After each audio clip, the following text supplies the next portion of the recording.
कपाल त भुत जस्तै भएछ। हेलो साथीहरू, नानी चाहिँ गइसक्यो। म चाहिँ भर्खर जान्दैछु हो, गरम भएर ज्याकेट स्याकेट खोलेँ र ऊ चाहिँ गइसक्यो। म एक्लै छु सरप्राइज दिनु गएको।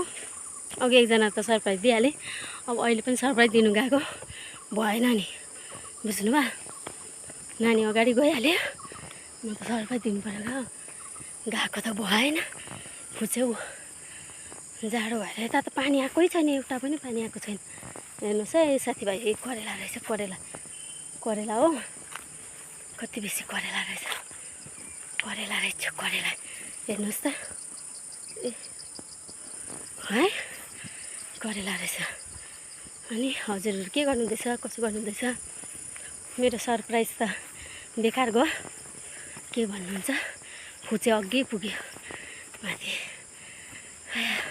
घरबाट चिसो भएर ज्याकेट प्यान्ट स्यान्ट तातो भएर निस्केको त गरम भयो, गरम।